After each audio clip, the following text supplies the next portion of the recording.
Bonjour à tous et bienvenue dans mon bureau temporaire. Aujourd'hui, c'est réaction face à l'actualité. Alors, vous avez peut-être vu l'interview sur Macone.tv avec le tour avion en Mirage 4. J'en ai parlé depuis quelques jours. Aujourd'hui, oubliez l'armement nucléaire, oubliez le Mirage 4. On change de casquette et je vais réagir à l'interception du 737 de Ryanair qui était entre Athènes et Vilnius et qui a fini en Biélorussie, comme vous l'avez sûrement vu, c'est partout aux informations.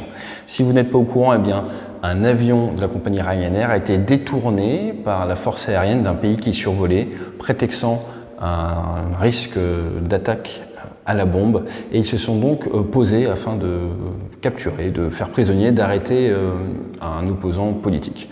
Moi, je ne suis pas du tout là pour parler de la partie géopolitique. Aujourd'hui, l'objectif, c'est quoi? C'est dans un premier temps de vous parler de la force aérienne biélorusse, ensuite du MiG-29, l'avion qui aurait fait l'interception. Ensuite, parler un petit peu du côté pilote de ligne 737. Alors, moi, je suis formé sur 737 MAX chez Air Canada. Comment est-ce que ça s'est probablement passé vu du cockpit du 737? Et puis, ça sera pas mal déjà. Allez, les gros points. Force aérienne biélorusse. Vous vous doutez bien que c'était l'URSS avant. Il y a eu l'effondrement de l'URSS. Il y a eu création de ce qu'on appelle la 26e armée de l'air, qui était en fait une récupération du matériel qui était sur place. Et en 1992, vous avez vraiment la force aérienne qui a vu le jour. 6 régiments d'aviation, vous avez 2 régiments d'interception, 3 régiments d'air-sol et 1 régiment de reconnaissance. 22 000 hommes, tout de même, 3 grandes bases militaires et d'un point de vue purement opérationnel, purement avion, ils n'ont plus trop de Sukhoi 27, c'est principalement du MiG-29, différentes versions, MiG-29B, BM, UB, U c'est pour l'entraînement. Vous avez également des Sukhoi 25, donc qui sont le Frogfoot, un avion d'attaque au sol, et des Yak 130 qui sont des avions d'entraînement. Donc c'est à peu près une petite quarantaine de MiG-29, 24 Sukhoi 25 et 8 Yak 130, sachant qu'un Yak 130 s'est écrasé le 19 mai dernier, donc il n'y a même pas 10 jours, l'équipage serait éjecté mais malheureusement décédé. Donc qu'est-ce que je peux vous dire sur les MiG-29?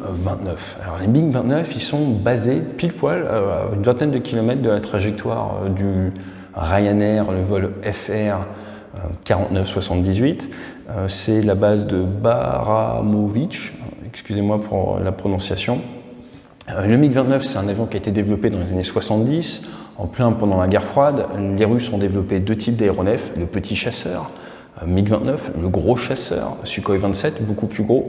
En termes de taille, de dimension, un MiG-29, c'est quoi? C'est 17 mètres sur 11, 11 tonnes à vide, 18 tonnes en masse maximum. C'est 2 fois 8 tonnes de poussée. Les Russes aiment bien les gros moteurs, ça pousse très très fort.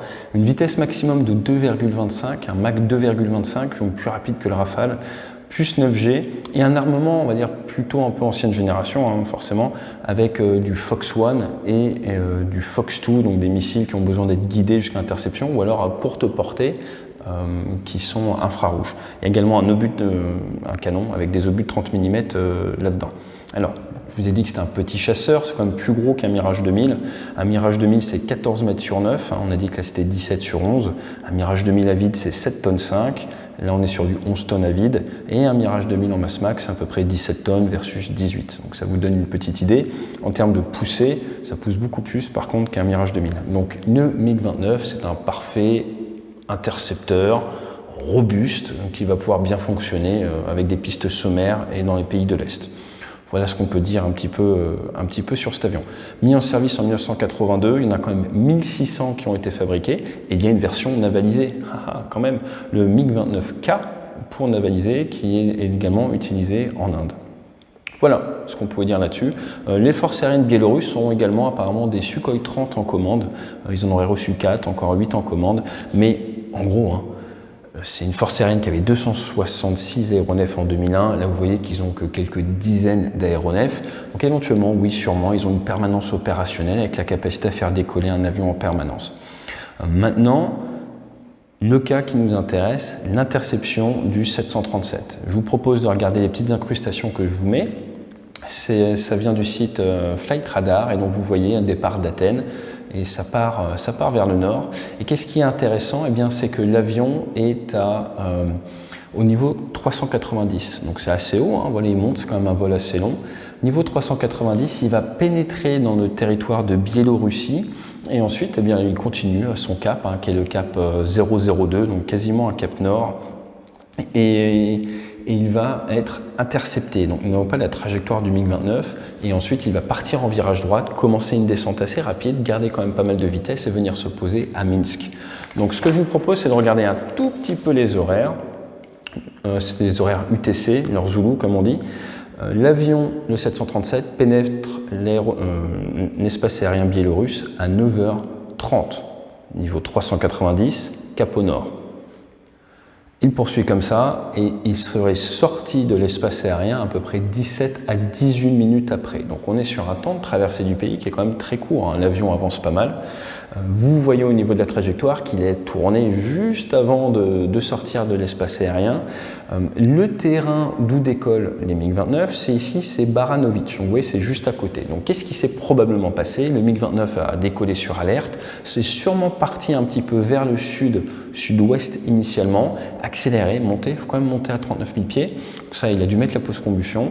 Il a grimpé, et il a fait un virage par la droite pour venir intercepter le 737 et se mettre à côté et lui signaler qu'il était intercepté.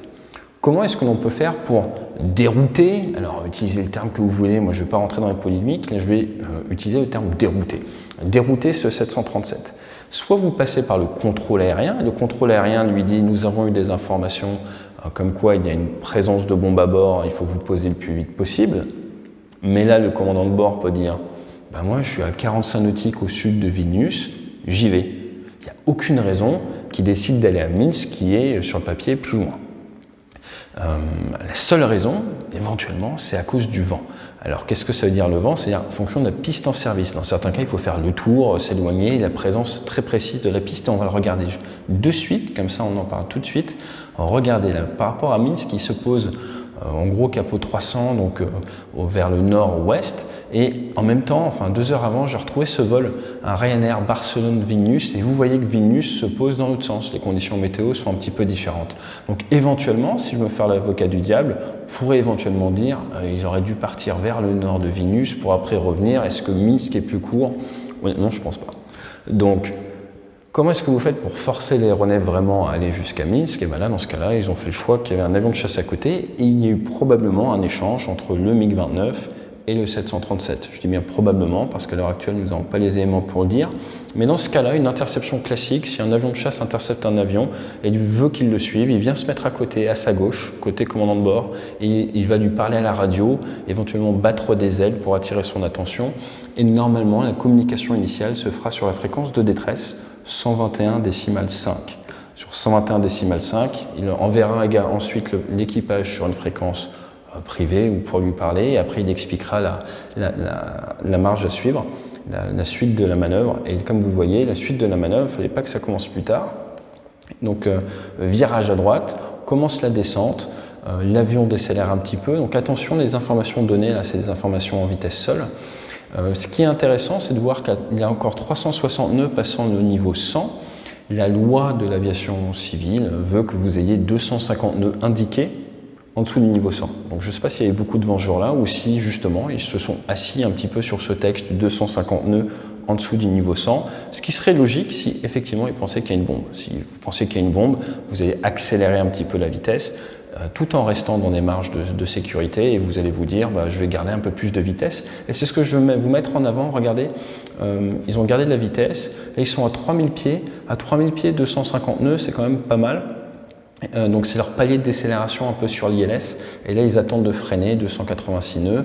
Enfin bref, ils ont l'air d'avoir bien géré leur trajectoire, nos camarades du 737, pour se poser rapidement, hein, puisqu'au final ils sont posés assez peu de temps après. Regardez, là il est 9h13 et posé. Ok, donc on résume.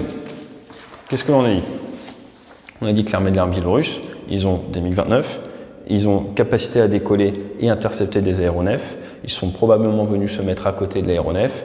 Probablement, ils ont dit venez vous dérouter à Minsk. Le commandant de bord, à ce moment-là, à quoi est-ce qu'il pense? Il pense à la sécurité et à la sauvegarde de ses passagers.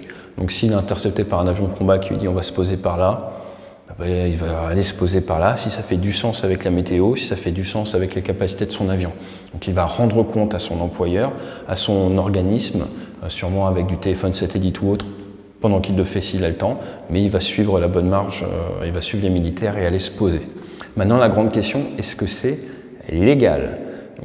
C'est pas parce que là j'ai un super bureau que je suis avocat et juriste, néanmoins vous avez sûrement entendu parler de la Convention de Chicago.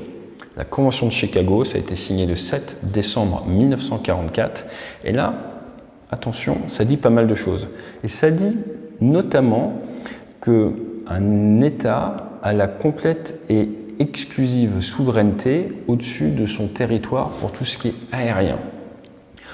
Après, ça dit pas mal d'autres choses aussi. D'ailleurs, il y a une lettre de l'OACI, de l'Organisation mondiale, pour se plaindre et tout. Mais si ils pensaient effectivement qu'il y avait une bombe à bord, ils sont dans leur bon droit d'avoir fait cette interception et tout. Donc c'est pour ça que c'est très très intéressant et qu'ils ont été très malins de le marketer de cette manière-là. Donc je vous invite à creuser un petit peu la Convention de Chicago. Moi je ne veux pas prendre de risque, voilà, c'est un sujet d'avocat, mais c'est très très intéressant et c'est pas pour rien que c'est cette histoire d'alerte à la bombe, parce que vous avez quand même la souveraineté au-dessus de ce qui se passe chez vous. Maintenant, décider de décoller, d'intercepter pour arrêter quelqu'un, là on est complètement en dehors de la Convention de Chicago et c'est pour ça qu'il y a ce qui se passe en ce moment. Donc comme j'aime bien vous le dire dans les enquêtes d'accidents, laissons la police faire son travail.